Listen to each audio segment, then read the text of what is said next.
A uniform string of length 20 meters is suspended from a rigid support. A short wave pulse is introduced at its lowest end. It starts moving up the string. Time taken to reach the support is, four options for time are given to us, and we are to take gravitational acceleration as 10 meters per second square.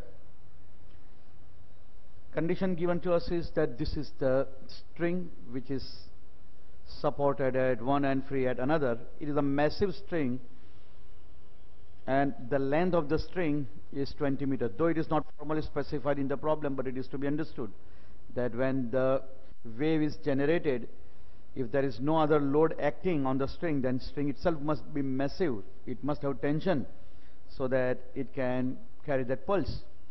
Now we want to find out time taken to reach the support. So pulse is generated at this end. We know that tension in the massive string is different at different position. So speed of the wave will be also different at different position. Reason is that speed of wave, a transverse wave rather, is given by formula root of tension existing in the string by mass gradient, that is denoted as mu over here, or mass per unit length. Now let us consider the point located at distance y from the free end, and let us consider a point which is located at the support from the free end. Obviously this support point has to entirely cover the string. So this will point, or this particle over here would be experiencing the maximum tension because it is under influence of the load of the entire string, whereas this particle would be comparatively under a lesser tension. And on the same ground we can say that particle which is at the free end will be having no tension at all. So we can start like this, that the tension in the massive string at any point located at distance y from the free end is T equal to mg by L into y. And this formulation is not so hard to derive. If we consider the total mass of the string as m, then this particle has to support this entire string. So we can say that tension in that part will be equal to mg, because it has to support the entire string. M is mass of the string. And if we consider this part of the string, then it has to support only some part of the string. Let us say if the mass of this part is m dash, so we can say that tension at that point T will be equal to m dash g.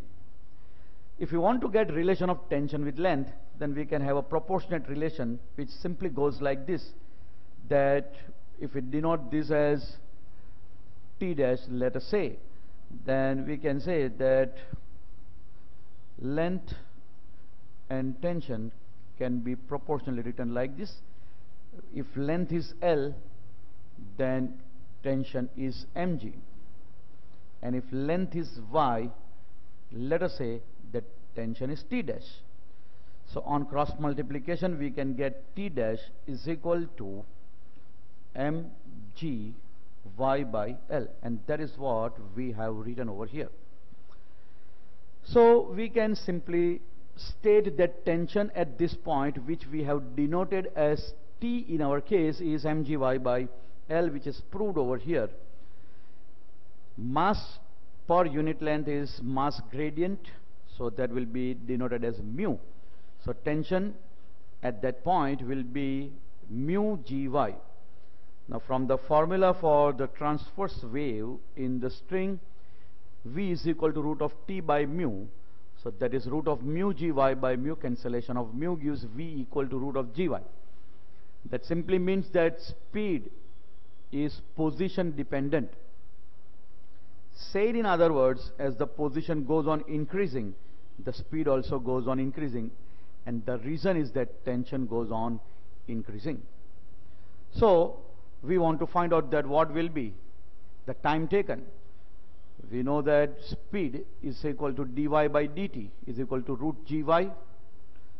Making this dy as a subject of formula, we get dy by root g into root y is equal to dt. Integrating both the sides as an obvious mathematical part to be carried now. So 1 by root g integration of 1 by root y dy is equal to integral dt. So we can see the limit set in such a way that when the length is 0, time is 0 and the pulse just starts, and when pulse reaches this point, then length is capital L and let us say time taken is t. Simplifying this integral, we get time taken is 2 root of L by G.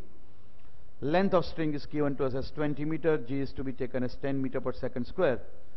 So that gives on simplification, time taken to reach the support end by the pulse is 2 root 2 second. So in this case, the correct option is option C.